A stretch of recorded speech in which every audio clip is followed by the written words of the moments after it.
The key point of Levinas. The context for probing Levinas's ethical response to 20th century evil. There is no doubt that Auschwitz, where most of Levinas's family were exterminated, is the paradigm of gratuitous suffering, where evil appears in its diabolical horror. But it is crucial to realize that it is not exclusively the Jewish catastrophe that Levinas singles out. Auschwitz itself is a paradigm or exemplar of a much more general and pervasive phenomenon of evil. Levinas is explicit about this. Quote, "This is the century that in 30 years has known 2 world wars, the totalitarianisms of right and left, Hitlerism and Stalinism, Hiroshima, the Gulag, and the genocides of Auschwitz and Cambodia. This is a century which is drawing to a close in the haunting memory of the return of everything signified by these barbaric names. Suffering and evil are deliberately imposed, yet no reason sets limits to the exasperation of reason, become political and detached from all ethics." Nietzsche was one of the most brilliant diagnosticians of the human need to justify suffering, and it was Nietzsche who radically criticized theodicy, the invention of God or gods, to give meaning to and justify this suffering. Quote, "What really arouses indignation against suffering is not suffering as such, but the senselessness of suffering. But neither for the Christian, who has interpreted a whole mysterious machinery of salvation into suffering, nor for the naive man of more ancient times, who understood all suffering in relation to the spectator of it, or the causer of it, was there any such thing as senseless suffering.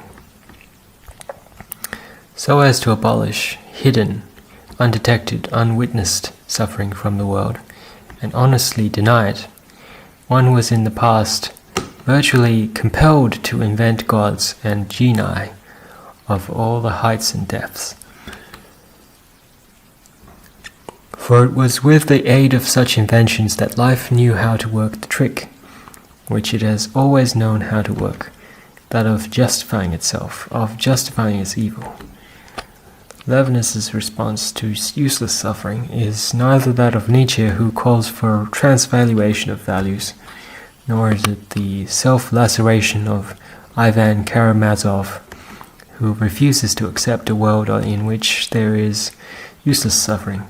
Levinas's response to the evil of useless suffering, that is maliciously inflicted, is an ethical response that leads to his distinctive understanding of our asymmetrical and non-reciprocal responsibility to and for the other, a response to the suffering of the other, my neighbor.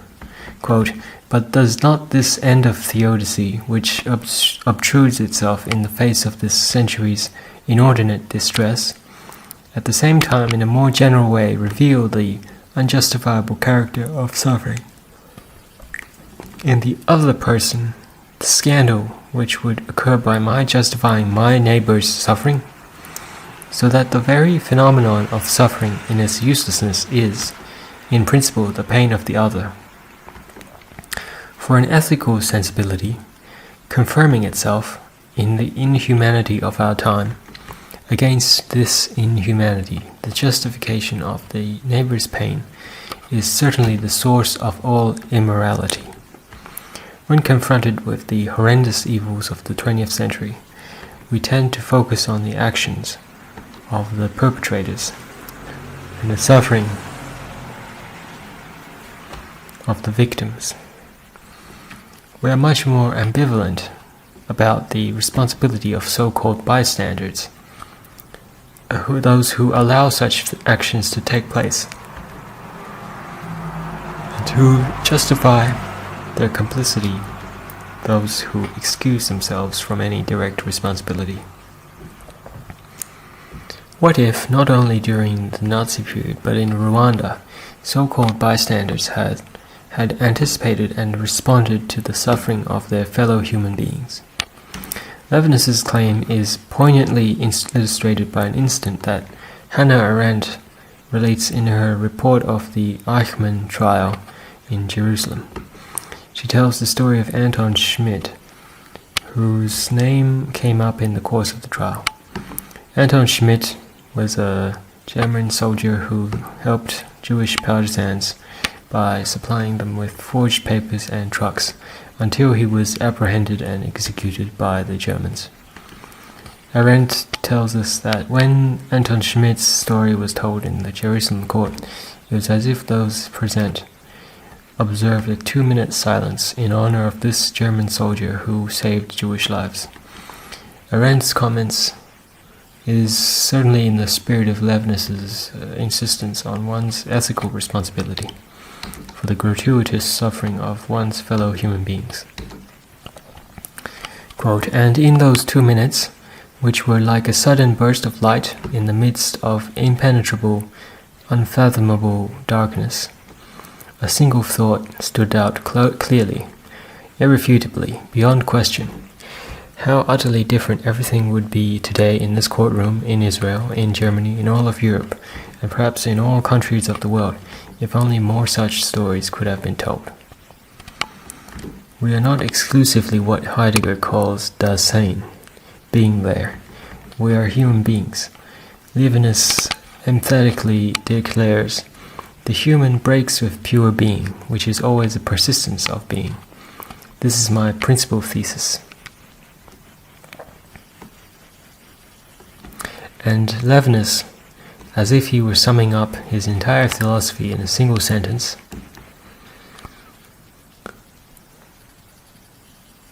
tells us, however, with the appearance of the human, and this is my entire philosophy, there is something more important than my life, and that is the life of the other. Levinas is fully aware that there is something unreasonable about this, for it is reasonable to look after oneself. But we cannot not admire saintliness. That is, the person who in his being is more attached to the being of the other than to his own. I believe that it is in saintliness that the human begins, not in the accomplishment of saintliness, but in the value. It is the first value, an undeniable value. We can never adequately know or comprehend this evil, even though we cannot give up on the desire and the attempt to understand it. It transcends and ruptures our categories of knowledge. But this is a transcendence of that is not in some other realm. Oxymoronically, it is an immanent transcendence, one which we confront in its overwhelming, horrible concreteness. When Blanchard says that the survivor's answer was not a response, Levinas would certainly agree. It was not a response because nothing that is said or known can be an adequate response. To think that there is to delude ourselves, to be seduced by the temptation of theodicy. But we can respond, not by some more refined or sophisticated knowledge, not by reading more graphic accounts of evil, but in the only way that is commensurate with the excess of evil that we concretely encounter. This is the ethical response, where I recognize my supreme obligation, my responsibility for the useless and unjustifiable suffering of others. My responsibility to respond to the evil inflicted upon my fellow human beings. This is the ethical response of Anton Schmidt, the obscure German soldier who was executed for helping Jews. The same wave keeps breaking, and all the pathways of Levinas's thinking leads us to the same realization. The only response to the unprecedented evil of the 20th century is to assume my responsibility for the other person without concern for reciprocity. In my call to help him gratuitously, in the asymmetry of the relation of one to the other.